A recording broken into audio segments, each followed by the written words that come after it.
Kejeniusan Aji Santoso dan manajemen Persebaya dalam menghadapi bursa transfer musim ini. Persebaya mulai mempertontonkan seni sepak bola, tak hanya di dalam lapangan, namun dalam urusan kontrak dan belanja pemain. Bisa kita simpulkan, jika Persebaya merupakan tim paling rasional di musim ini. Walau sempat mendapat kritik dari sejumlah supporter tentang banyaknya pemain yang pergi, namun dengan perhitungan yang matang, hal ini sekejap saja sudah teratasi oleh kubu Bajul Ijo, yaitu dengan resminya tim Persebaya sudah melengkapi skuadnya untuk musim depan. Berikut 5 alasan mengapa Persebaya perlu dicontoh oleh tim-tim lain. 1. Membuat perputaran pemain di Liga 1 tidak hanya itu-itu saja. Dalam beberapa dekade terakhir, sepak bola Indonesia cukup membosankan dalam urusan transfer pemain. Alasannya, kita hanya disajikan oleh pemain yang itu-itu saja, yang menjadi rebutan bagi tim di Liga 1. Namun Persebaya mampu memberikan warna tersendiri, yaitu tak segan mengorbitkan pemain baru, baik itu pemain muda yang berasal dari akademi klub, maupun pemain dari tim Liga 2 maupun Liga 3. Di musim ini saja, kabarnya Persebaya sudah mengontrak ex-pemain Liga 2, yaitu Januar Eka Ramadan. Kemudian ada beberapa nama baru yang diambil dari akademi Persebaya. Tak hanya itu, Persebaya juga selalu memberikan pemain asing, yang sama sekali belum pernah bermain di Liga 1. Dan itu sukses memberikan warna, saat Bruno Moreira dan Taisei Marukawa menunjukkan skill di atas rata-rata pemain asing yang ada di Liga 1. Bahkan di musim depan, 3 pemain asing baru juga akan menghiasi persepakbolaan di Indonesia, yaitu Igor Vidal, Wesley Junior, dan So Yamamoto. Yang mana ketiga pemain ini, sama sekali belum pernah mencicipi atmosfer sepak bola Indonesia. Tentu hal ini, menjadi sesuatu yang sangat ditunggu. 2. Terhindar dari pengeluaran yang tidak masuk akal. Kemampuan Aji Santoso dalam memoles pemain dan mencari bakat-bakat muda, tampaknya sangat menguntungkan bagi Persebaya. Jika tim lain mencari prestasi, yaitu dengan merekrut pemain yang sudah jadi, dan yang pasti dengan harga yang fantastis. Namun hal itu tak masuk dalam kamus Persebaya.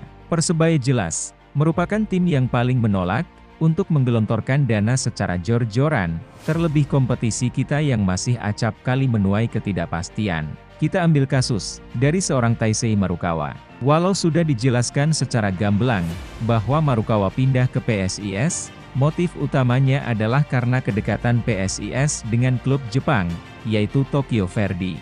Namun dalam wawancaranya, jelas jika apa yang ia ungkapkan memang Marukawa sedang berada dalam fase untuk mencari pundi-pundi uang.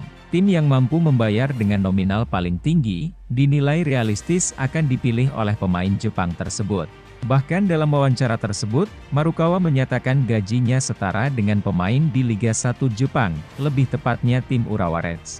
Yang mana rentang gaji pemain di tim tersebut berkisar dari 1 miliar untuk pemain yang biasa saja, dan 27 miliar untuk pemain besar. Anggap saja kita mengambil angka tengah yaitu 13,5 miliar, untuk satu orang. Apakah angka tersebut sepadan untuk tim yang tengah membangun kekuatan finansial seperti Persebaya? Apalagi angka tersebut adalah 27 miliar. Sangat tepat, keputusan manajemen Persebaya untuk melepas Marukawa. Jika nilai kontrak yang dipinta adalah sebesar itu. Dengan jeniusnya Aji Santoso, kita akan melihat akan ada Marukawa-Marukawa lainnya di musim depan. Bahkan Aji Santoso mengatakan, jika pemain yang akan bergabung nanti, CV-nya lebih bagus dari seorang Taisei Marukawa. Yang pasti dalam merekrut pemain tersebut, Persebaya tak perlu merogoh kocek sedalam PSIS, saat merekrut seorang Taisei Marukawa. 3. Mampu profit. Persebaya bukan sebuah tim yang besar dengan seorang owner yang miliarder. Seperti beberapa tim lainnya, Persebaya punya planning, agar tim tersebut sehat dalam urusan finansial, yang mampu mandiri dengan pengelolaan finansial yang mandiri, yang pastinya tak bergantung dengan owner tim maupun presiden klub. Yaitu, pengeluaran tak akan lebih besar ketimbang penghasilan. Yang mana pada musim lalu, diakui oleh semua tim, adalah musim yang berat. Karena banyak pemasukan yang tak bisa didapatkan klub, seperti penjualan tiket di stadion. Namun, dengan harga para pemain Persebaya yang relatif tak terlalu mahal, Persebaya tampaknya ketiban banyak untung dari pemain-pemain tersebut. 4. OTW IPO. Presiden Persebaya, Azrul Ananda, pernah memberikan pernyataan jika dia punya rencana besar untuk tim Bajul Ijo.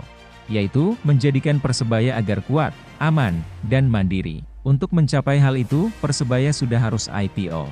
IPO dalam sepak bola sendiri, bisa diartikan sebuah langkah bagi klub agar mampu go publik, yaitu menjual sahamnya kepada masyarakat, yang bertujuan untuk meningkatkan finansial bagi tim. Hampir seluruh tim di Eropa, sudah IPO. Dan di Indonesia sendiri, hanya Bali United yang tercatat sudah IPO. Sekaligus menjadi tim pertama di Asia Tenggara, yang tercatat sudah IPO. Dan itulah yang dikejar oleh sang presiden Persebaya saat ini. Yang mana salah satu syarat, agar sebuah tim mampu IPO, adalah mampu untung, dalam 3 tahun berturut-turut. Banyak dampak yang terjadi saat sebuah tim mampu IPO, yaitu dengan modal yang besar dari masyarakat, melalui penjualan saham. Tim dapat membangun fasilitas seperti training ground, official store di setiap daerah, dan kemampuan untuk menggaji dan belanja pemain, walau dalam angka yang besar. Yang terakhir, mampu memberikan kontribusi bagi timnas Indonesia. Walau Persebaya sempat dikritik, saat memberikan keberatan, karena terlalu banyak pemainnya yang dipanggil timnas. Namun Persebaya merupakan tim paling favorit, dalam urusan menyumbang pemain ke skuad Shin Tae-yong. Dengan banyaknya pemain muda yang diorbitkan oleh Persebaya, sangat berpengaruh bagi performa timnas. Yang terbaru saja, walau sudah ditinggal Irianto dan Kambuaya, Persebaya masih jadi tim yang paling banyak pemainnya dipanggil, yaitu 5 pemain dalam SEA Games mendatang. Bayangkan jika seorang Ricky Kambuaya dan Rahmat Irianto masih berseragam bajul ijo, maka 7 pemain yang dipanggil timnas hanya dari 1 klub. Bahkan, pemain muda yang baru akan diorbitkan nanti, Yahya Al-Kathiri selaku manajer Persebaya, sudah memprediksi 3 pemain tambahan yang akan datang, berkemungkinan akan dilirik juga oleh Shin Tae-yong. Dan inilah Persebaya, bagai Barcelona di Spanyol, yang mana tak pernah habis memberikan generasi emas untuk negara. Begitulah 5 alasan mengapa Persebaya perlu dicontoh oleh tim-tim lain. Menarik kita tunggu, gebrakan-gebrakan besar Persebaya di musim depan.